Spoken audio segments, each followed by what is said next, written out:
Welcome back to Askewed Reviews, and per a viewer request, we are continuing to do the entire Jeepers Creepers series, and today we are doing the 2003 film, Jeepers Creepers 2.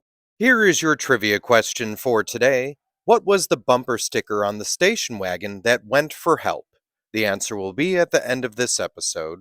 So this film starts off in a cornfield next to a farm, where we get to meet Billy Taggart, who is out just making sure that all of the scarecrows are set and ready.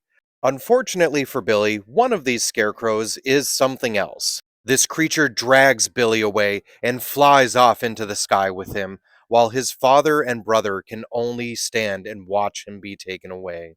So as the scene changes over to a school bus, we also find out that this is only within a few days of the events of the first film. We then check in on the current inhabitants of this bus, which happen to be a basketball team which just won its game, a couple of cheerleaders, some coaches, and even a bus driver on their way back to their hometown. While making their way back home, two of the tires are blown out, and now everyone on the bus has to wait for a mechanic to show up and help them. After a few hours, there is still no sign of help, but it has now also become nighttime. The worst part is, one by one, each of the adults disappears. Eventually, these high schoolers are left all alone to fend for themselves. Well, not all alone, as their host eventually reveals himself. The creeper begins making attempts to get at each and every one of these kids. Can these high schoolers somehow figure out a way of keeping themselves safe within this school bus? Or will the creeper be able to find his own way in? Just like the first film, this movie was written and directed by Victor Salva. As I mentioned earlier, the events of this movie take place just a few days after the events of the first film. The original idea for the sequel was actually to center around Trish and Giselle, as the two of them were going to work together to try and hunt down the creeper.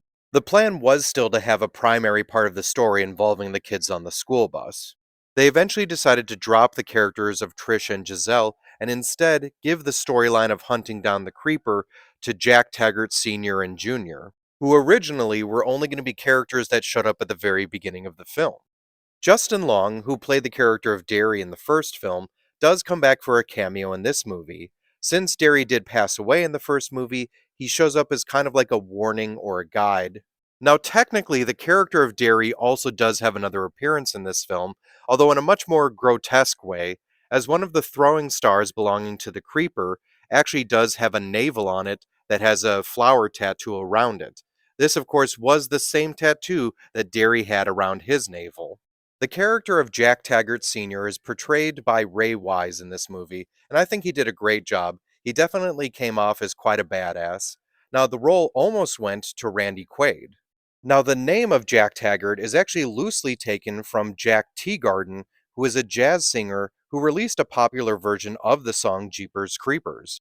And if you didn't figure this out, Jack Taggart is inspired by the character of Captain Ahab from the book Moby Dick.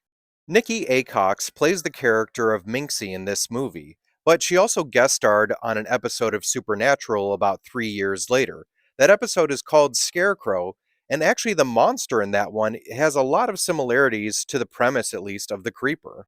Salva actually named the three cheerleader characters, Minxie, Chelsea, and Rhonda, after three cheerleaders from the secondary school he attended. Tom Tarantini plays one of the coaches in this film, but he also made an appearance in the first film as a car thief who gets arrested. Diane Delano plays the character of Betty the bus driver. Now, the role of the bus driver almost went to Linda Boyd or Meatloaf. Meatloaf would have been interesting, and I can see where they were going with this. At one point, an alternate title or subtitle for the second film was Like a Bat Out of Hell. Had Meatloaf been involved, that would have made so much sense due to the fact that he has an album of the same name. So when it came to the wings of the creeper for the second film, there were actually 15 different designs that were created. The Bannon Bantams, which in this movie is a basketball team, is from a fictional high school, but what's interesting is, did you ever notice that Derry is wearing a Bannon shirt, meaning he went to the same high school? Throughout the film, there was 4 school buses used, including one that was converted into a soundstage.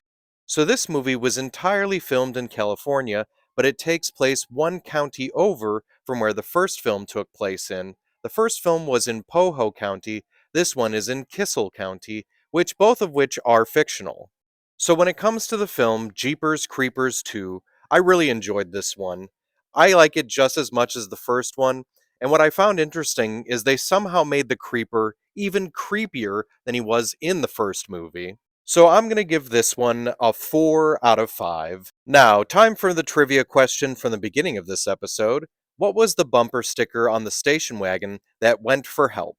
So we see a station wagon show up right around the time when the bus is fully stalled. It goes off to get help, and then we see it later as the top of it has been peeled open like a banana.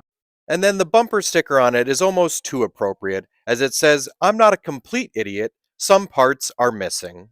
I hope you enjoyed this episode of Askewed Reviews, and if there's a movie you'd like to see get a review, just mention it in the comments.